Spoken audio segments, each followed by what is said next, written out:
समस्त छात्र एवं छात्राओं, आज हम छंद के बारे में पूरा विस्तार से अध्ययन करेंगे। तो ये जानेंगे कि छंद क्या है। सर्वप्रथम मैं छंद का अर्थ, परिभाषा और इसके प्रकार, इसका पूरा छंद का हम स्वा कर देंगे। देखिए, पहले जानते हैं कि छंद का अर्थ क्या है। किसी विषय को पढ़कर उस टॉपिक के बारे में हमें समझ लेना जरूरी है, उसके बाद में हम गहराई में जाएं। तो छंद का अर्थ होता है, ये संस्कृत भाषा की छंद धातु या चद धातु से मिलकर बना है, जिसका अर्थ होता है खुश करना। और हम कविता को, शेर और शायरी को, चौपाई, इनको जब पढ़ते हैं तो हमारा मन जो है प्रसन्न हो जाता है, खुश हो जाता है। और यही जो है छंद का मूल उद्देश्य है। अच्छा, छंद में जो विहीन जो कविता है उसमें सस्वरता नहीं आएगी और कविता याद नहीं होगी, इसलिए छंद का होना काव्य में बहुत ही आवश्यक है। अब इसकी परिभाषा करते हैं। तो छंद की परिभाषा क्या है? छंद यानी ऐसी काव्य रचना जो किसी अक्षर, वर्ण, यति, गति, लय, तुक के नियमों से युक्त हो, ऐसी रचना को ही हम छंद कहते हैं। छंद के प्रणेता कौन थे ये भी मैं बता दूं। तो छंद के प्रणेता पिंगल मुनि थे और इन्होंने अपना एक शास्त्र लिखा जिसको जो पिंगल शास्त्र कहते हैं। तो छंद शास्त्र को पिंगल शास्त्र भी कहा जाता है। तो ये छंद का अर्थ, परिभाषा और छंद का महत्व भी मैंने समझा दिया, क्योंकि छंद नहीं होगा तो कविता भी नहीं होगी, ये निश्चित है। और इसके बाद में हम इसके प्रकार पर चर्चा करेंगे। तो छंद कितने प्रकार के होते हैं? तो छंद मूलतः दो प्रकार के होते हैं। पहला है मात्रक और दूसरा है वर्णिक छंद। कुछ विद्वानों ने इसके 3 प्रकार भी बताए हैं, मात्रिक, वर्णिक और मुक्तक छंद।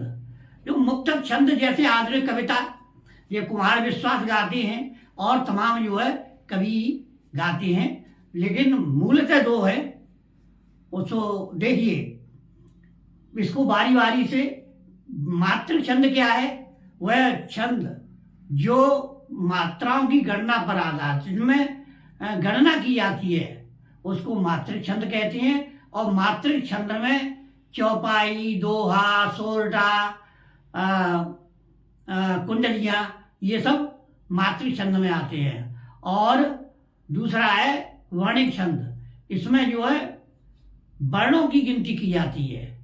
इसमें जो है सवैया और नाना प्रकार के सवैया हैं, कवित्व वगैरह, ये जो है मुक्तक काव्य में। देखिए, अब इसको जो है हम बारी बारी से समझाते हैं। जैसे कि छंद शब्द छद धातु या ऐसे छद धातु संस्कृत की छद धातु से बना है। और मैंने पहले ही बता दिया, इसका अर्थ है खुश करना। परिभाषा वह काव्य रचना जो अक्षर, मात्रा, यति, गति, तुक आदि के नियमों से युक्त है। छंद मूलतः 2 प्रकार का होता है, मात्रिक और वर्णिक। और इसकी जो परिभाषा, अब छंद के प्रकार, छंद में अब ये दोहा, मात्रिक छंद में हम दोहा को पढ़ेंगे। तो दोहा की परिभाषा पहले ये समझिए, दोहा किसे कहते हैं।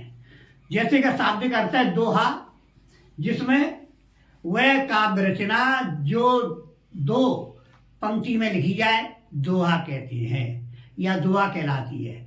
दोहा को इंग्लिश में कॉपलेट कहते हैं। The poem which is written in 2 lines are called couplet. और चौपाई को क्वाट्रेंस। तो ये अलग बात है, अब मैं हिंदी पर जो है बताता हूँ।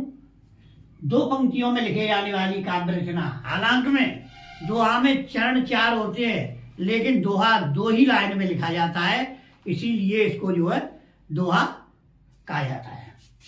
इसके जो है 4 चरण होते हैं। पहले और तीसरे चरण में 13-13 मात्राएं और दूसरे और चौथे चरण में 11-11 मात्राएं होती हैं। तो इसका जो उदाहरण परिभाषा होगी, उदाहरण देखते हैं। उदाहरण क्या है कि रहमन पानी, बहुत सारे जो है कवियों ने लिखा है कि रहमन पानी राखिए बिन पानी सब सून। मैंने लिख दिया है पानी गए उबरे मोती मानुष चून। और भी बताओ, मैंने अपनी तरफ से लिखा है जा घर में नारी नहीं देखो वाको हाल, चकला वेलन करछली औंधो पड़ो ये थाल, है ना। दुनिया ऐसी वावरी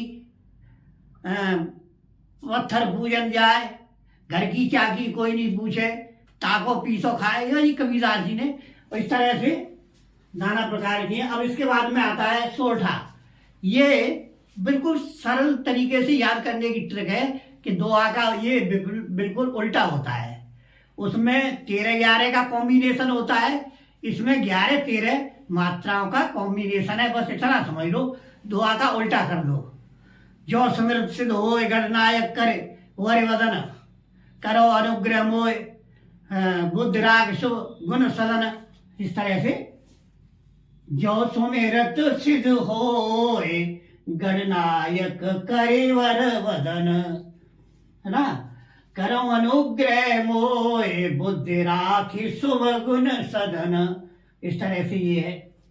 तो सोरठा चौपाई। चौपाई में भी 4 चरण होते हैं। चौपाई यानी 4 पाई। चौपाई यानी 4 चरण वाली कविता, 4 लाइन की कविता। इसमें जो है 4 चरण और प्रत्येक चरण में, चरण का मतलब होता है लाइन, पंक्ति। प्रत्येक चरण में 16-16 मात्राएं होती हैं। उसको हम चौपाई छंद कहते हैं। जैसे कि जामवंत सुंदरकांड पढ़ा हुआ कि जामवंत के वचन सुहाए, सुन हनुमंत हृदय अति भाए, तब लग मोय परखे तुम भाई, सहदुख कंद मूल फल खाई, जब लग आवो सीता देखी। बहुत सारा वो है। और इस तरह से अब इसे हम गणना करें तो जामवंत 2 मात्राएं, जाम 3, 1, वंत 2, के एस वचन सुहाए 2। जोड़िए के 2, 3, 4, 5, 6, 7, 8, 9, 10, 11, 12, 13, 14, 15 और यहाँ 1 ये 16 मात्राएं, 16 मात्राएं होती हैं। अब इसके बाद में दोहा, सोरठा, चौपाई और अब आता है कुंडली। देखो कुंडली, इसका जो नाम कुंडलिया पड़ा क्योंकि इसमें जो है कुंडली कहते हैं किसी चीज का घेरा। घेरे में जो मार के बैठते हैं। इसमें जो है क्या है कि दोहा और रोला का कॉम्बिनेशन है। इसमें दोहा और रोला का मिलन होता है। पहले जो 2 चरण हैं वो दोहा के हैं और 4 जो चरण रोला के हैं। तो इसमें जो है आपको दोनों मिल जाएंगे। दोहा भी, वो कुंडली दोहा भी मिल जाएगा और रोला भी मिल जाएगा। दोनों को मिलाकर जो है हमारा जो है कुंडली बनता है। तो देखिए दोहा, बिल्कुल इसका उदाहरण बहुत ही बढ़िया दूंगा कि मोड़ा बोलो बाप से तू यहाँ से टर जाए, महंगाई के भाव में पड़ो पड़ो तू खाए, पड़ो पड़ो तू खाए मुफ्त में खटिया। मोड़ा बोलो बाप से तू यहाँ से टर जाए, महंगाई के भाव में पड़ो पड़ो तू खाए, पड़ो पड़ो तू खाए मुफ्त में खटिया टोरे, थूके दिन और रात काम की भरी न फोरे, कहें नवल कविराय दूर मेरो नहीं गौड़ा, बेमतलब की बात करे जिन मोसों मोड़ा। जब हम इंटरमीडिएट में पढ़ते थे वो तभी से हमें याद है। हमारे एक गुरु जी हुआ करते थे नवल सिंह भदौरिया जी, उनका जो है ये लिखा है और मुझे याद है आज भी कि मोड़ा बोलो बाप से तू यहाँ से टर जाए, महंगाई के भाव में पड़ो पड़ो तू खाए, पड़ो पड़ो तू खाए मुफ्त में खटिया टोरे, थूके दिन और रात काम की भरी न भोरे, कहें नवल कविराय दूर मेरो नहीं गौड़ा, और बेमतलब की बात करे जिन मोह सो मोड़ा। तो अब इसमें जो है क्या है, 24 मात्राएं होंगी, हर एक चरण में 24 मात्रा है। और इसमें जो है वो ये दोहा है 13-11 का कॉम्बिनेशन, पहले और तीसरे में इसमें 13 और तीसरे में इसमें भी 13, इसमें 11 और इसमें 11। इस तरह से ये जो है आपका छंद बिल्कुल पूरा हो गया। और